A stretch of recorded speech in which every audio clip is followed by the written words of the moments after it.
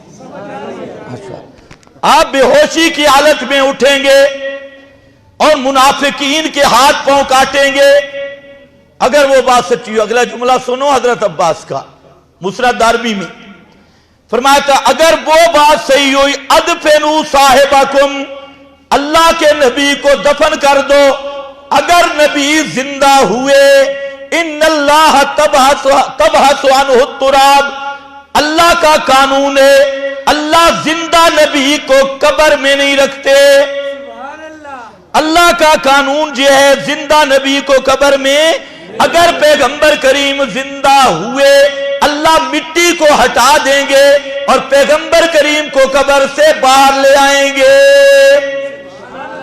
یہ کون کہہ رہے ہیں؟ حضرت عباس، صحابہ کا مجمع ہے، کسی نے آگے سے اٹھ کے نہیں کہا حضرت جی الانبیاء احیاء فی قبورہم کا کیا معنی ہے؟ تم کہتے ہو اللہ زندہ نبی کو قبر، معلوم ہوتا ہے یہ روایتیں صحابہ کے دور کی نہیں ہیں، یہ بعد کے کذاب وضاع راویوں نے بنائی ہیں، اگر کسی صحابی کے پاس ہوتی وہ پیش کرتا، آج جیسے للڑ پیش کرتا ہے کوئی کدھر کی کوئی کدھر کی۔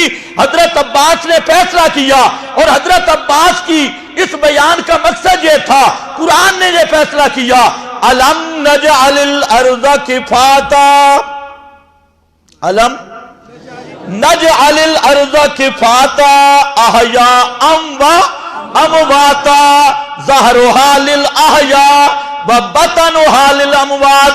امام شافعی تابعی نے مانا کیا، ابن کثیر نے مانا کیا، سب نے، کہ اللہ نے زمین کے دو پارٹ بنا دیے، زمین کی پیٹھ زندوں کے لیے اور زمین کا پیٹ بطن خیٹا یہ مردوں کے لیے۔ قبر کس کے لیے؟ قبر کس کے لیے؟ ظہرها للاحیاء و بطنها للاموات، مردوں کے لیے ہے، اس لیے یاد رکھ لو۔ اسی لیے حضرت عباس نے کہا، لیکن بات کیا کی وہ سمجھو، بات کیا کی، ان محمدن بشر و انہ قد ماتا، موت آ گئی، دلیل کیا دی کہ بشر ہیں، بشر کے لیے موت نقصان نہیں ہے، بشر کے لیے موت بے ادبی نہیں ہے۔ اور یہی بات صدیق اکبر نے کہی بڑے دوسرے انداز میں، من کان منکم یعبد محمدا فإن قد، فاروق اعظم کیا کہہ رہے تھے؟ من قال ان محمدا، اور صدیق نے کیا کہا؟ ان محمدا قد، یہ ہے شجاعت ابو بکر صدیق۔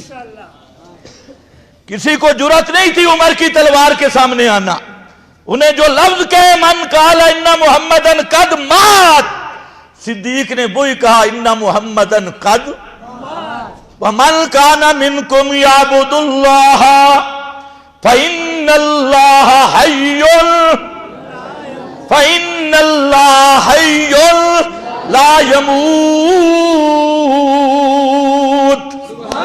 بے شک اللہ زندہ ہے جس پہ موت آنے والی نہیں ہے۔ میں عرض یہ کر رہا تھا، کیا بھلا الحمدللہ الذی، الحمدللہ الذی، الحمدللہ کارسازی والی صفتیں کس کی؟ الوہیت والی صفات کس کی؟ اللہ کی یا اللہ ہی کی؟ اور عبدیت والے کمالات کس کے؟ عبدیت والے کمال کس کے؟ عبدیت کی ساری شانوں کا منبع ہے محمد مصطفیٰ، عبدیت کے کمال کا منتہا ہے محمد مصطفیٰ، عبدیت کے شؤون کا انتہا ہے محمد مصطفیٰ، عبدیت کے کمالات کی معراج ہے محمد مصطفیٰ، اور سب جامع الکمالات، جامع المحاسن، جتنی شانیں عبدیت کی ہو سکتی ہیں، جتنی تعریفیں عبدیت کی ہو سکتی ہیں، جتنے شؤون مقامات عبدیت کے ہو سکتی ہیں، وہ سب کے سب جمع ہے محمد مصطفیٰ میں صلی اللہ ہو۔ لیکن الوہیت والی شان کوئی بھی اب عبد میں ہو سکتی؟ عبد ہوتا ہے، معبود ہوتا ہے۔ یہ تھوڑا سا فرق میں نے یہ بیان نہیں کرنا، آگے ذرا چلو، میں نے صرف ایک جملے پہ گفتگو کرنی ہے۔ الکتاب، سبحان اللہ سبحان اللہ، الکتاب اہل عرب کی عادت ہے کہ جب جنس کو ذکر کرتے ہیں نا تو اس سے کمال درجہ مراد لیتی ہے۔ تم بھی کہتے ہو الرجل، مرد یہ ہے، یعنی الکامل فی الرجولیت، کامل فی الرجولیت، کیا بولتے ہو پشتو میں؟ پورا سڑے، ہاں بھئی، کامل مرد یہ ہے، کبھی بہادر یہ ہے، اصل مرد، اس کا یہ معنی نہیں کہ باقی زنانیاں ہیں، اس کا کمال بیان کرنا مراد ہے۔ الرجل ھذا، ھذا الرجل، الرجل ھذا، فلاں فلاں، ہماری بولی بھی ہے، پشتوں میں بھی ہے، یہ قواعد جو علم بیان وغیرہ کے ہیں، یہ ہر زبان کی ہیں، ہر بولی بھی ہیں، بلاغت کے قواعد۔ تو یہاں قرآن نے اپنا تعارف پیش کیا، الکتاب، الکتاب، ذالک الکتاب، انزل الکتاب، ذالک الکتاب، انزل الکتاب، الکتاب، الکتاب، مطلب یہ ہے کہ کتاب کہلوانے کی مستحق کتاب، کتاب کہلوانے کے لائق کتاب۔ بول کون ہے؟ قرآن ہے۔ قرآن کے مد مقابل سب کتابڑیاں ہیں۔ قرآن کے مد مقابل کسی ملا کی کتاب ہو وہ کتابڑی ہے، ملا کا رسالہ ہو وہ کتابڑی ہے، کتابچہ ہے۔ الکتاب، کامل کتاب، شان والی کتاب، کتاب کہلوانے کی مستحق کتاب، الکتاب قرآن ہے۔ اور اس کا ایک کمال جہاں ذکر کیا، الکتاب کیسی ہے؟ لم یجعل لہ عوجا، لم یجعل لہ عوجا، یہ میں نے بیان کرنا ہے۔ اس میں کجی نہیں رکھی، موڑ نہیں رکھا، چوک نہیں رکھی، ٹیڑھا پن نہیں رکھا۔ پشتوں میں کیا بولتے ہیں بھائی؟ کوگوالے، کوگوالے نشتہ۔ لم یجعل لہ عوجا، اس میں ہم نے کجی نہیں رکھی۔ کجی جوں ہوتا ہے، یہ کجی ہے، جس طرح تمہارا یہ کھڑا ہے، یہ کجی ہے، یہ کھڑا ہے سیدھا آ کے پھر یوں آ رہا ہے، یہ کجی ہے۔ لم یجعل لہ عوجا، یہ بالکل سیدھی کتاب ہے، یہ کمال ہے۔ الکتاب کا یہ ایک شان ہے، سیدھی کتاب ہے۔ آگے کیا ہے؟ قیمن، سبحان اللہ، قیمن، بس یہ میں نے عرض کرنا ہے، قیمن۔ سوال یہ ہے کہ لم یجعل لہ عوجا میں جو مفہوم ہے وہی بات آگے ہے قیمن میں، یہ بات سمجھنی ہے۔ لم یجعل لہ عوجا، اس میں کجی نہیں، تو ٹھیک ہے قیمن، اس کا کیا معنی ہے؟ تو پھر کیا مفہوم کا کیا فرق ہوگا؟ لم یجعل لہ عوجا کا بھی وہی معنی، قیما کا بھی وہی معنی. اس کو کہتے ہیں علماء تاکید. التاسیس اولا من التاکید. تاسیس اولا ہوتی ہے تاکید سے. لم یجعل لہ عوجا قیما کا اگر وہی معنی ہو کہ عوج نہیں تو قیما کا معنی بھی سیدھی، تو یہ کیا بن جائے گا؟ تاکید. اور تاسیس اولا ہے. اس لیے مفسرین پہ اللہ کی رحمت ہو، وہاں انہوں نے بہترین بات کی.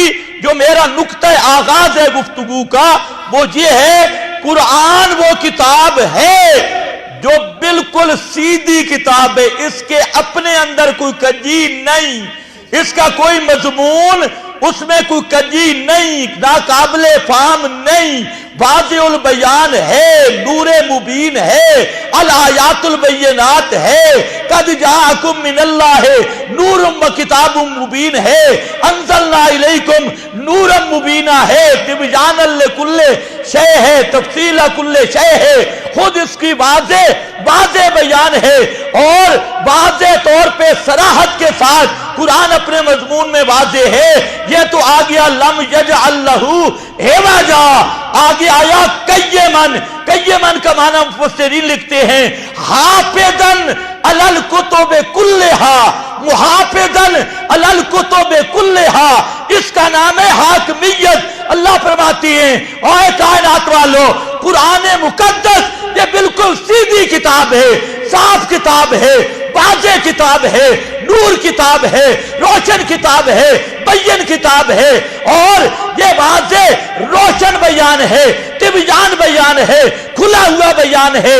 اور جہاں پر کہیں رولا پڑ جائے، لانجا پڑ جائے، جہاں پر کہیں آ کر کجی آ جائے، کہیں موڑ آ جائے، تو ان موڑوں مہیمنن علیہ، ساری کتابوں پر کنٹرول کرنے والی کتاب.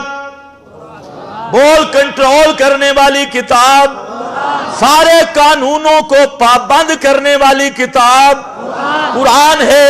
یہ اتھارٹی بخاری کی بھی نہیں، مسلم کی بھی نہیں، ابو داؤد کی بھی نہیں، ابن ماجہ کی بھی نہیں. میرا کوئی بھولا اہل حدیث بھائی بیٹھا ہو، ناراض نہ ہونا. یہ شان ہے صرف کتاب اللہ کی جس میں کوئی کجی نہیں. لا یاتیہ الباطل من بین یدیہ ولا من خلفہ، نہ آگے باطل آ سکتا ہے، نہ پیچھے باطل آ سکتا ہے، نہ آگے جھوٹ مل سکتا ہے، نہ پیچھے جھوٹ مل سکتا ہے، نہ آگے کمزوری آ سکتی ہے، نہ پیچھے سے کمزوری آ سکتی ہے، نہ اس کے اندر کوئی کجی آ سکتی ہے. جہاں کجی آئے گی تو کجی سے نکالنے والا کون؟ کجی سے نکالنے والا کون؟ کتابوں کو سیدھا کرنے والا کون؟ رسالوں کو سیدھا کرنے والا کون؟ روایتوں کو سیدھا کرنے والا کون؟ حافظاً علی الکتب کلہا، تمام کتابوں پر نگران قرآن ہے. یہ ہے ایمان.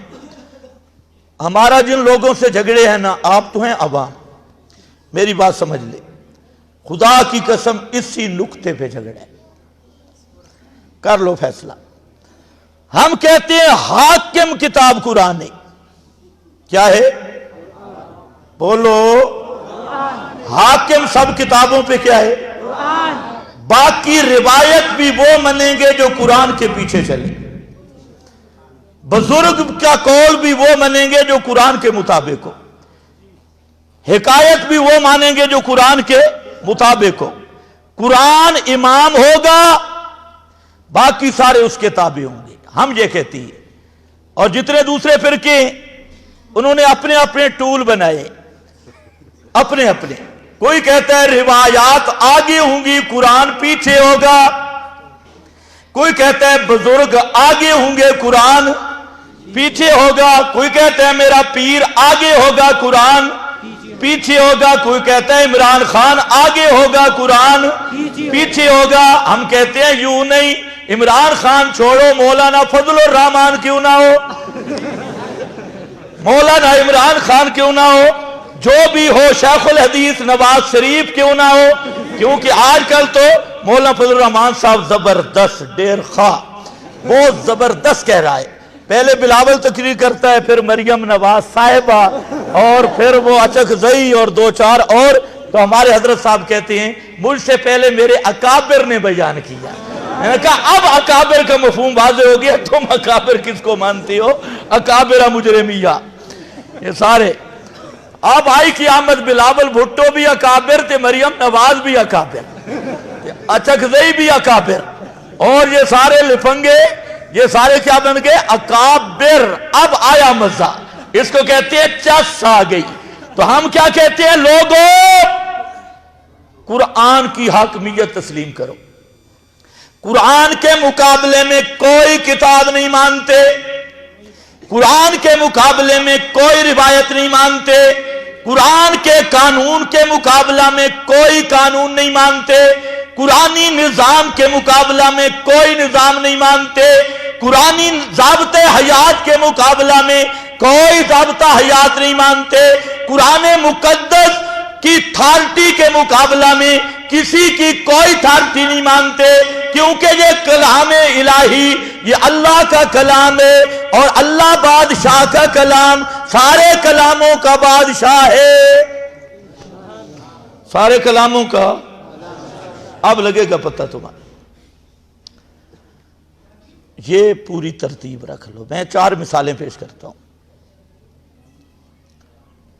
روایت میں ہے کہ یہ کائنات نبی پاک کے لیے بنی ہے. کائنات کس کے لیے بنی ہے؟ لوگوں نے روایت بنائی لولا کلمہ خلقت الافلاک، کہ اگر آپ پیدا نہ ہوتے تو ٹول دنیا پیدا نہ ہوتی، کوئی بھی پیدا نہ ہوتا. زمین بنے محمد مصطفیٰ کے لیے، آسمان بنے. ٹائم کیا ہے؟ استغفر اللہ، ٹائم ہو گئی ہے. زمین آسمان سارے محمد مصطفیٰ کے لیے بنے. یا لوگوں نے یا روایتیں گھڑی لولا کلمہ خلقت الافلاک. اب ہم نے میزان قائم کرنا ہے قرآن والا. ارض مثلہن، یہ عیسائی کہتے ہیں حضرت عیسیٰ کے لیے قرآن آیا اور ان ساری ان کی گھڑنتو روایات، من گھڑت روایات، ان پہ فیصلہ دیا. لِتَعْلَمُوا ان اللہ علی کل شیء قدیر وان اللہ قد احاط بکل شیء علما. یہ اس لیے لِتَعْلَمُوا 14 طبق بنے ہیں. کس کے لیے بنے ہیں؟ تاکہ تمہیں پتہ چل جائے کہ اس کائنات کی ہر چیز کو جاننے والا کون، اور ہر ایک چیز پر قدرت رکھنے والا کون. یہ بتانے کے لیے لِتَعْلَمُوا اس لیے بنے. یا اللہ انبیاء بھی آئے، انسان اشرف المخلوقات، یہ تو سمجھ آ گئی. زمین بنا توحید کے لیے، آسمان بنا توحید کے لیے، سمندر بنے توحید کے لیے، شجر و حجر دواب بنے توحید کے لیے، لیل و نہار بنے توحید کے لیے، شمسی قمری نظام بنا توحید کے لیے، ایک ایک ساری کائنات کا ذرہ بنا توحید کے لیے. اتنی سمجھ تو آ گئی. یا اللہ یہ نہیں سمجھ آئی انسان کیوں پیدا کیا، اور انسان میں انبیاء بھی، اولیاء بھی، اتقیاء بھی، یہ سارے کیوں پیدا کیے؟ فرمایا ما خلقت الجن والانس الا لیعبدون. انبیاء انس میں ہیں یا نہیں؟ انبیاء کو بھی پیدا کیا لیعبدون لیوحدون. امام الانبیاء کو بھی پیدا کیا تاکہ میری توحید کا نغمہ سنائے، توحید کا علم بلند کرے. قرآن کہتا ہے ساری کائنات کس کے لیے بنی ہے؟ شاباش بولو، کس کے لیے بنی ہے؟ ساری کائنات کس کے لیے بنی ہے؟ کسی شخصیت کے لیے کائنات نہیں بنی. باعث تخلیق کائنات ما خلقنا السماوات والارض وما بینہما الا بالحق لاظہار الحق. وہ حق کیا ہے؟ لہو دعوت الحق. یہ مسئلہ ہے لہو دعوت الحق والا. پوری کائنات اس کے لیے بنی. اب ایک طرف قرآن جا رہا ہے دوسری طرف جھوٹی روایت جا رہی ہے، تم ایمان کس پہ رکھو گے؟ کیوں؟ اس لیے کہ قرآن ساری کتابوں پہ کنٹرول کرنے والی کتاب ہے۔ جو روایت قرآن سے ٹکرا گئی وہ پیغمبر کا فرمان ہو سکتی نہیں ہے۔ دوسری سن لو، روایت آئی، لوگ پیش کرتے ہیں اول ما خلق اللہ نوری، اللہ نے سب سے پہلے میرے نور کو پیدا کیا، پھر نور کے 4 ٹکڑے کیے، ایک سے آسمان بنا، ایک سے زمین بنی۔ یہ ایک روایت لوگ پیش کرتے ہیں، مصنف عبدالرزاق کا حوالہ دیتے ہیں اور کہتے ہیں کہ کائنات پیغمبر کے نور سے، پیغمبر اللہ کے نور سے۔ میں نے کہا قرآن تو بتا، تو میزان ہے، تو قیمن علی الکتب کلہا، تیرا مقام ہے۔ قرآن بولا بدیع السماوات، بغیر مادے کے پیدا کرنے والا آسمانوں کو، آسمانوں کی تخلیق کا کوئی مادہ نہیں۔ بدیع السماوات والارض، بدیع کا معنی خلقت بلا مادہ، بغیر مٹیریل، مادہ کے پیدا کرنے والا۔ پھر قرآن بولا، فرمایا قل انما انا بشر مثلکم، بشر مثلکم قل سبحان ربی هل کنت الا بشر الرسولا۔ 104 آیات نے بشریت انبیاء کا مضمون بیان کر کے بتا دیا کہ محمد عربی بھی انسان بشر ہیں، ذات کے لحاظ سے، خلقت کے لحاظ سے، اور شان و مقام نوریوں سے بھی بلند ہے۔ اب کس کو مانیں گے؟ اونچے بولو، کس کو مانیں گے؟ کس کو مانیں گے؟ کیونکہ قرآن حافظ علی الکتب کلہا، تمام کتابوں پر حافظ ہے۔ اب آیا جھوٹے لوگوں نے روایت گھڑی، آدم کی توبہ قبول نہیں ہوتی تھی۔ عرش پہ دیکھا تو لکھا ہوا تھا لا الہ الا اللہ محمد الرسول اللہ۔ تو آدم نے عرض کی یا اللہ اے محمد دا واسطہ ہی میری توبہ قبول کر، بحق محمد، کہتے ہیں کہ نہیں کہتے؟ یہ روایت کہتی ہے کہ آدم کی توبہ کس بنیاد کے پر قبول ہوئی؟ محمد مصطفیٰ کی ذات کا وسیلہ پیش کیا، ذات کا۔ اب اس روایت کو لیا ہے، آدم نے اللہ سے وہ کلمات حاصل کیے، کہیں عرش پہ لکھے نہیں دیکھے، کہیں دیواروں پہ لکھے نہیں دیکھے، کہیں بینر لگے نہیں دیکھے۔ تلقا آدم من ربہ کلمات، اور وہ کلمات کیا تھے؟ قرآن کہتا ہے قالا ربنا، بولو بولو، ربنا ظلمنا انفسنا وَإِن لَّمْ تَغْفِرْ لَنَا وَإِن لَّمْ تَغْفِرْ لَنَا لَنَكُونَنَّ مِنَ الْخَاسِرِينَ۔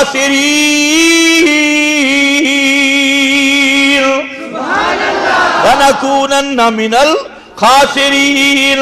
اے میرے پروردگار، قالا اما حوا بھی، بابا آدم بھی، پلار آدم بھی، مور حوا بھی، دونوں کہنے لگے۔ ملا کہہ سکتا تھا، کالا آتا نا تو پھر گڑبڑ کرتا، کالا کالا، پلارو مور دونوں کہنے لگے، ابا بھی تھے اماں بھی، ربنا ظلمنا انفسنا وَإِن لَّمْ تَغْفِرْ لَنَا وَتَرْحَمْنَا لَنَكُونَنَّ من الخاسرین۔ اللہ فرماتے ہیں آدم کی توبہ ان لفظوں پہ قبول ہوئی۔ اب روایت مانو گے یا قرآن مانو گے؟ روایت مانو گے یا قرآن مانو گے؟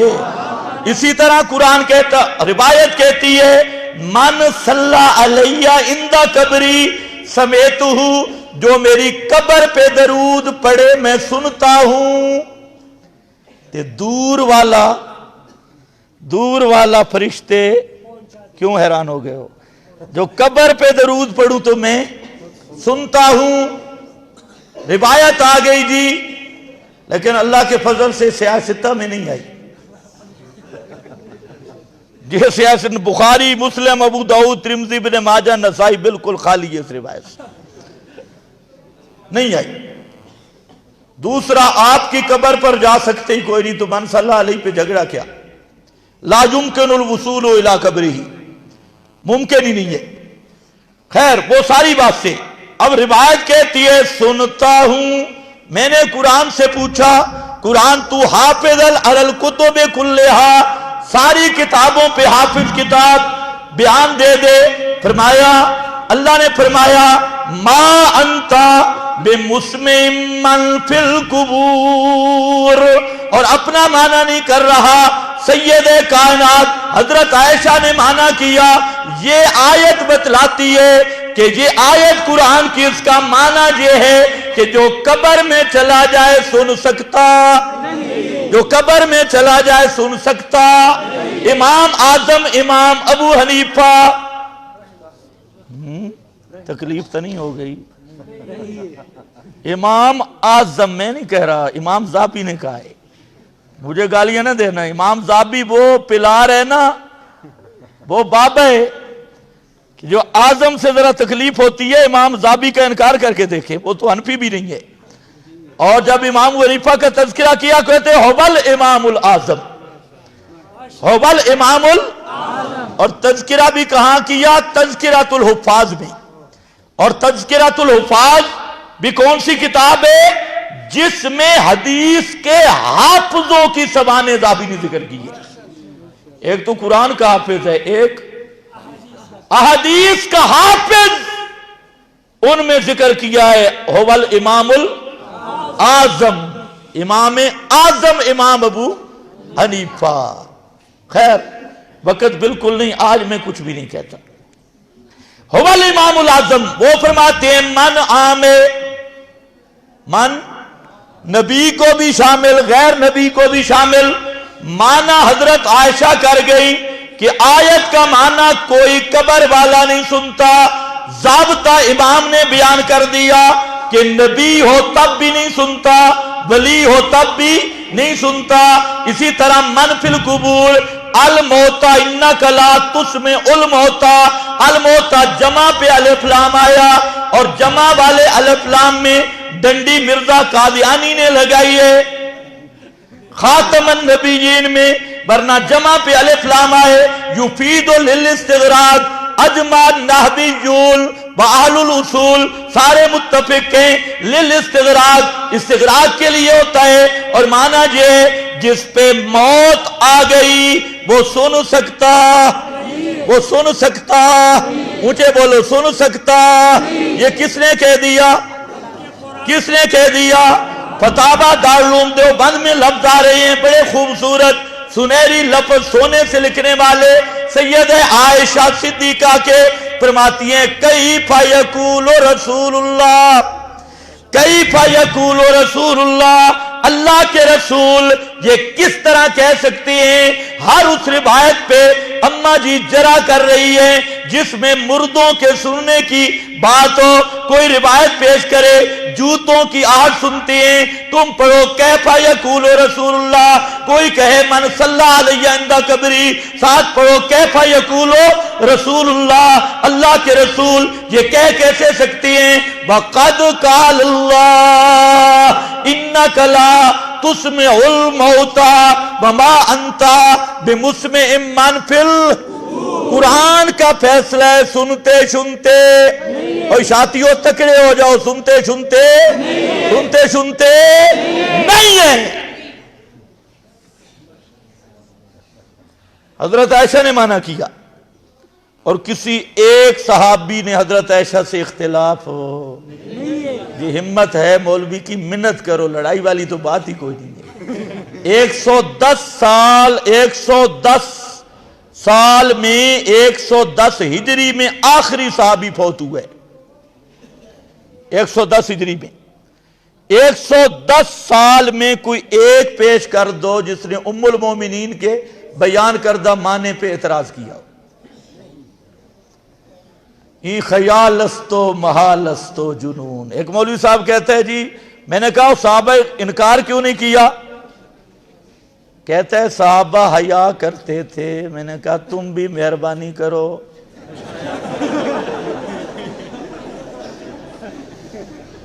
تو صحابہ حیا کر گئے. میں نے کہا تم بے حیا نہ تھیو، بے حیا نہ بنو، حیا کر جاؤ.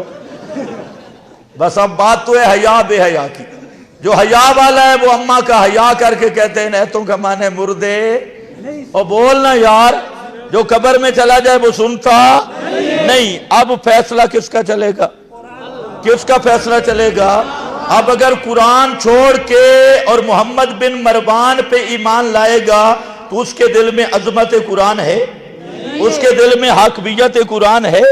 اس کے دل میں شان قرآن ہے؟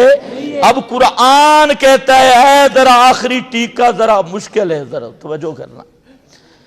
قرآن کہتا ہے قیامت تک مرنے والے کی روح بدن میں واپس. میرے اہل حدیث بھائی بھی کہتے ہیں آ جاتی ہے، اہل بدعت بھی کہتے ہیں آ جاتی ہے، سارے کہتے ہیں پھر آ جاتی ہے. میں کہتا ہوں قرآن کہتا ہے فَيُمْسِكُ الَّتِي قَضَىٰ عَلَيْهَا الْمَوْتِ، جس پہ موت کا فیصلہ کر دے. فَيُمْسِكْ لَا يَرُدُّهَا إِلَى الْبَدَنِ إِلَى يَوْمِ الْقِيَامَةِ. قیامت تک وہ بدن میں آ سکتی نہیں ہے، نہیں آتی. یہ قرآن کا فیصلہ ہے میرا بھائی. اب روایت کیا کہتی ہے؟ تو آد روح فی جسدہ، کہ روح دفن کے بعد پھر جسم کے اندر واپس آ جاتی ہے. اب قرآن کہتا ہے روح قیامت تک واپس نہیں آتی.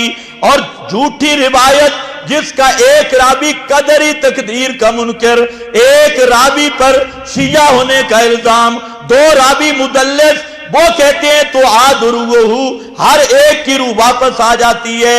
اب بتا میرا بھائی کس پہ ایمان رکھے گا؟ جھوٹی روایتوں پہ یا قرآن پہ؟ بول، جھوٹی روایتوں پہ یا قرآن پہ؟ قرآن کہتا ہے اذا قرئ القرآن فاستمعوا له وانصتوا لعلکم ترحمون.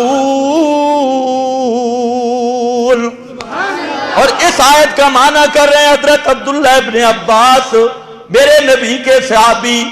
تفسیر ابن جریر سند وہ جو میرے اہل حدیث بڑے علماء وہ بھی مان گئے بالکل صحیح سند ہے. اس میں فرماتے ہیں عبداللہ ابن مسعود پیغمبر کا صحابی، اس آیت کا مطلب یہ ہے جب امام قرات کرے تو مقتدی خاموش ہو جائے. جب امام قرات کرے تو مقتدی. یہ معنی کس نے کیا؟ حضرت عبداللہ ابن مسعود نے. قرآن کا معنی آیت قرآن کی معنی صحابی کا، صحابی نے معنی کر دیا. اب میں کہتا ہوں میرا اہل حدیث دوست بزرگا، تو بھی آیت قرآن کی پیش کر تے معنی صحابی کا کر.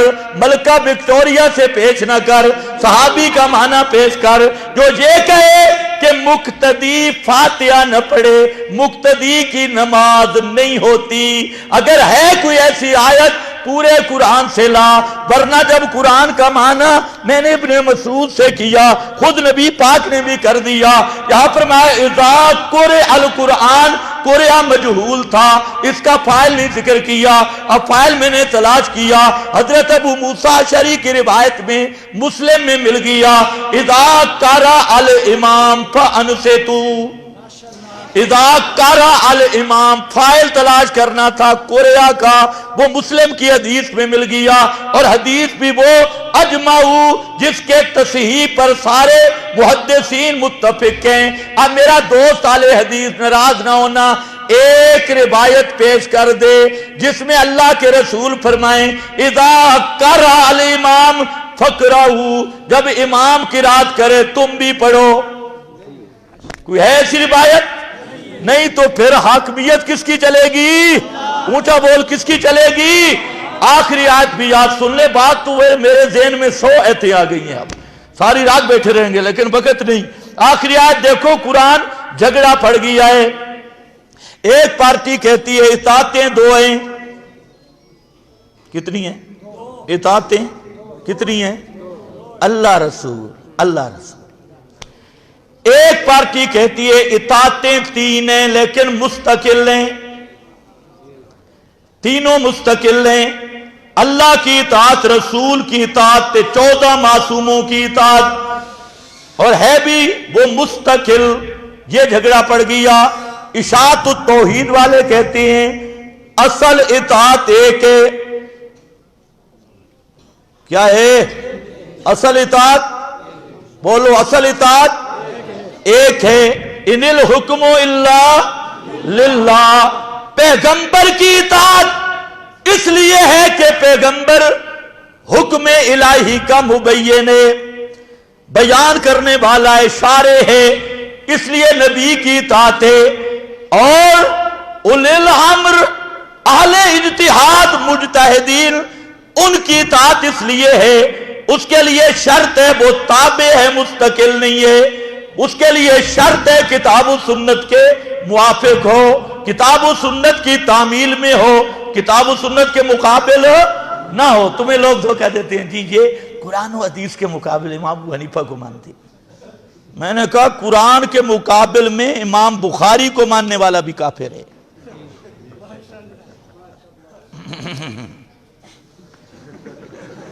کوئی سمجھ پئی ہے پوئے؟ کوئی سمجھ لگی ہے؟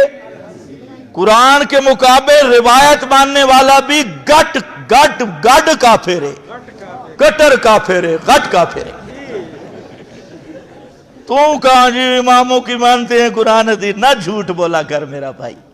آدھرا قرآن سے پوچھتے ہیں، قرآن کہتے ہیں یا ایھا الذین آمنوا اطیعوا اللہ وَأَطِیعُوا الرَّسُولَ، آگے وَأُولِي الْأَمْرِ، اس لیے آدم اَفَتُؤْمِنُونَ بِبَعْضِ الْکِتَابِ وَتَکْفُرُونَ بِبَعْضٍ نہ کیا کر۔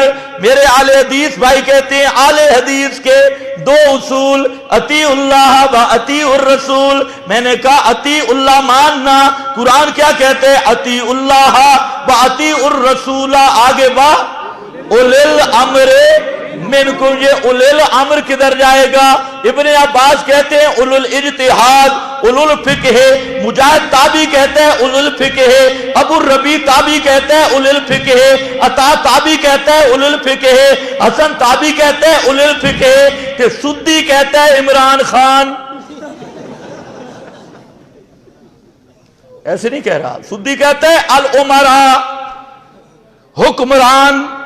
اب اہل حدیث میرے بھائی کی سوچ بھی دیکھو، ہم گالیاں نکالنے والے نہیں، خدا کے لیے قرآن پہ ایمان لیا۔ اہل حدیث سے ہمارا صرف یہ جھگڑا ہے کہ ان کا قرآن پہ ایمان نہیں ہے، تھوڑا سا جھگڑا ہے، قرآن پہ ایمان۔ جتنے فرقے باطل ہمارے مد مقابل ہیں، خدا کی قسم ہمارا جھگڑا اسی پہ ہے کہ ان کا قرآن کی حاکمیت پہ ایمان نہیں ہے۔ جو قرآن کی حاکمیت مان لے میرا اس سے کوئی اختلاف نہیں۔ ہمارا یہ دعویٰ ہے قرآن حاکم کتاب ہے، باقی ساری کتابیں محکوم ہیں۔ قرآن حافظ کتاب ہے، باقی ساری کتابیں اپنی حفاظت میں قرآن کی تصدیق کی محتاج ہیں۔ جتنے بدعتی، جتنے مشرک، جتنے فرقے بن چکے اسی نقطہ پہ بنے۔ ہر ایک نے، کسی نے کہا قرآن امام کے تابع، کسی نے کہا روایت کے تابع، کسی نے کہا اکابر کے تابع، کسی نے کہا المحنت کے تابع، کسی نے کہا فیضان سنت کے تابع، کسی نے کہا شیخ الحدیث کے تابع، کسی نے کہا مفتی کے تابع۔ میں کہتا ہوں نہیں، سب قرآن کے تابع ہیں۔ قرآن مقدس کسی دنیا کے علوم کے تابع نہیں ہے۔ اطیعوا اللہ و اطیعوا الرسول، آگے اولی الامر۔ صحابہ تابعی مانا کرتے ہیں، اولی الامر کا مانا اولی الفقہ۔ یار وہ مانا بھی ہم بعد میں، صحابہ تابعین کو تو کم مانتا ہے۔ خود اسی سورہ نساء میں لَعَلِمَهُ الَّذِينَ يَسْتَنبِطُونَهُ، یہ اولی الامر کا معنی یستنبطونہ، اور استنباط کا معنی اجتہاد ہے۔ خود تفسیر القرآن بالقرآن بتا دیا کہ یہ اولی الامر کون ہے؟ مستنبطین، مجتہدین، ان کی بھی بات ماننی ہے۔ لیکن فرق کیا ہے؟ یہاں پر بھی ایک دھوکہ لگا وہ اہل تشیع کو، انہوں نے کہا امام کی اطاعت مستقل ہے۔ میں نے کہا مستقل نہیں،